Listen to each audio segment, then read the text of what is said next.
सबसे पहले आपको कांग्रेस सांसद और नेता प्रतिपक्ष राहुल गांधी का नया बयान सुनवाते हैं, जिसमें उन्होंने एक बार फिर कहा है कि भारत में लोकतंत्र खतरे में है। लेकिन इसी बयान में उन्होंने चीन की तारीफ भी की है। यह बयान उन्होंने भारत से 15,000 किलोमीटर दूर दक्षिण अमेरिकी देश कोलंबिया में दिया है। राहुल गांधी इस समय ब्राजील और कोलंबिया समेत 4 देशों की यात्रा पर हैं। कांग्रेस का कहना है कि इस यात्रा के दौरान राहुल गांधी कई नेताओं से मिलेंगे, कुछ यूनिवर्सिटीज के छात्रों से भी उनका एक संवाद होगा। लेकिन राहुल गांधी ने अपने पहले ही संवाद में एक विवाद को जन्म दे दिया। बीजेपी उन्हें घेर रही है। वो दरअसल कोलंबिया की एक प्राइवेट यूनिवर्सिटी की कॉन्फ्रेंस में हिस्सा ले रहे थे। यहां उन्होंने अपने बयान में कहा कि भारत के लोकतंत्र पर खतरा है, देश की संस्थाओं को कमजोर किया जा रहा है, विपक्ष की आवाज को दबाया जा रहा है। सत्ता में बैठे लोग चाहते हैं कि हर संस्था उनके हिसाब से काम करे। भारत को चाइना से सीखना होगा कि प्रोडक्शन कैसे बढ़ाना है। भारत नौकरियों के लिए स्ट्रगल कर रहा है। नोटबंदी और जीएसटी ने अर्थव्यवस्था को बर्बाद कर दिया है। पूरे देश में सेंट्रलाइज्ड करप्शन है।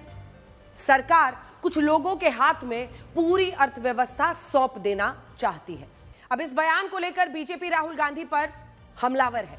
इस बयान से सवाल इसलिए भी उठ रहे हैं क्योंकि ये उन्होंने विदेशी जमीन से दिया है। ऐसा देखा गया है कि जब भी राहुल गांधी विदेश यात्रा पर होते हैं तो उनके बयानों से कोई ना कोई विवाद शुरू हो जाता है। पिछली कुछ विदेशी यात्राओं को अगर आप देखें तो लगभग हर बार राहुल गांधी के साथ एक नया विवाद शुरू हो गया। इस साल अप्रैल में राहुल गांधी ने अमेरिका के बॉस्टन में महाराष्ट्र विधानसभा चुनाव पर सवाल उठाए और कहा कि भारत का चुनाव आयोग समझौता कर चुका है। उन्होंने कहा था कि वहां जितने वोट हैं उससे ज्यादा वोटिंग हुई। मार्च 2023 राहुल गांधी ने लंदन में कुछ ऐसा ही बयान दिया और कहा था कि भारत में लोकतांत्रिक ढांचे पर लगातार हमले हो रहे हैं। साथ ही कहा कि आज जब भारत का लोकतंत्र खत्म हो रहा है तब अमेरिका और यूरोप को इसमें दखल देना चाहिए और भारत के लोकतंत्र को खत्म होने से बचाना चाहिए। राहुल गांधी ने पिछले साल अमेरिका के वर्जीनिया में कहा था कि लड़ाई इस बात की है कि क्या एक सिख को भारत में पगड़ी या कड़ा पहनने का अधिकार है या नहीं, और इसमें उन्होंने सभी धर्मों को जोड़ लिया। इशारों में उन्होंने भारत में अपने धर्म का पालन करने की आजादी पर सवाल खड़े किए थे। फरवरी 2023 कैम्ब्रिज यूनिवर्सिटी, जब राहुल गांधी ने कहा था कि भारत के लोकतंत्र पर हमला हो रहा है और विपक्षी नेताओं की जासूसी हो रही है।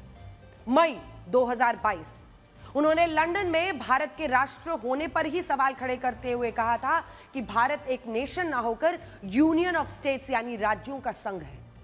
अगस्त 2018 में राहुल गांधी ने ब्रिटेन में कहा था कि भारत में दलित, किसान, आदिवासी, अल्पसंख्यकों को आवाज उठाने पर पीटा जाता है।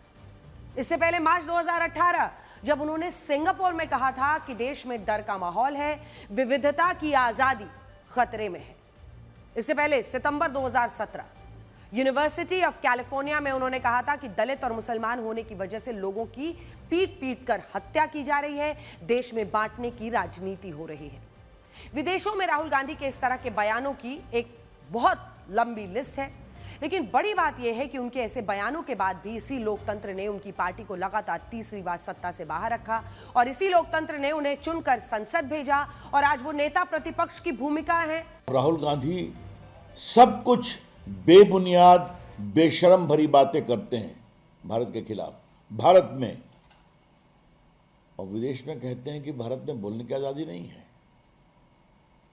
पूरा लोकतंत्र है, देश के लोग आज़ाद हैं, लेकिन राहुल गांधी की समस्या ये है कि उनको वोट नहीं मिलता तो सत्ता चाहते हैं।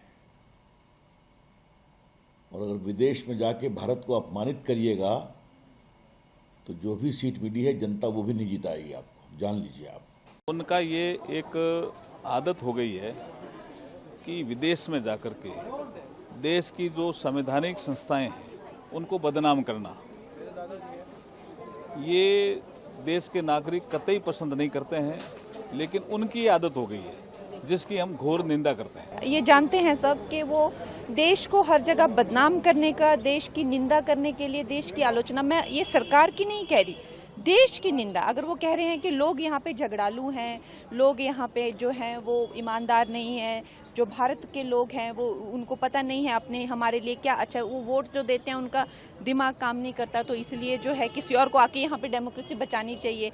ये सब बातों से वो ये दिखाते हैं कि भारत के लोग जो हैं वो बुद्धिहीन है, वो यही कहना चाहते हैं ना। वो जो है देश को शर्मिंदा करते हैं हमेशा, और देश भी उनसे शर्मिंदा है। अब ऐसा एक पैटर्न सा बन गया है, राहुल गांधी विदेशी दौरे पर जाते हैं, वो भारत में लोकतंत्र की सेहत पर कुछ बयान देते हैं, कहते हैं लोकतंत्र भारत में खतरे में है, और उसके बाद बीजेपी इसको सबसे बड़ा सियासी मुद्दा बना देती है। ऐसे में सवाल ये भी उठता है कि ये खतरा कैसे टलेगा? क्या ये खतरा सिर्फ इसलिए है क्योंकि उनकी पार्टी बार बार चुनाव हार रही है, और क्या कांग्रेस सत्ता में आ जाएगी तो लोकतंत्र पर मंडरा रहा ये खतरा टल जाएगा?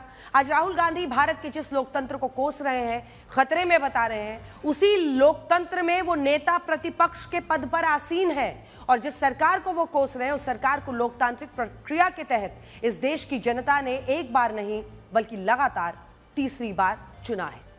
क्या सियासी रूप से या चुनावी रूप से भारतीय जनता पार्टी या एनडीए को सत्ता से बेदखल ना कर पाने की वजह से आज सारा का सारा जो तवज्जो है वो इस बात पर दे दिया जाता है कि भारत में तो लोकतंत्र ही खतरे में है?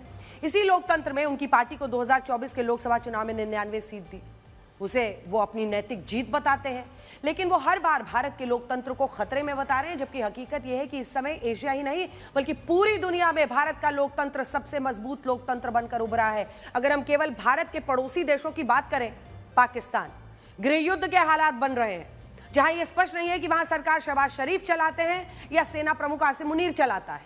बांग्लादेश, श्रीलंका, नेपाल जैसे देश जहां पर लोकतांत्रिक ढांचा अराजकता की भेंट चढ़ भी चुका है। ऐसे समय में अगर भारत की जनता एक सरकार को लगातार तीसरी बार चुन रही है तो यकीनन देश के लोगों को लोकतांत्रिक व्यवस्था पर विश्वास है। आज राहुल गांधी को जनता के इस विश्वास पर सवाल उठाना चाहिए क्या?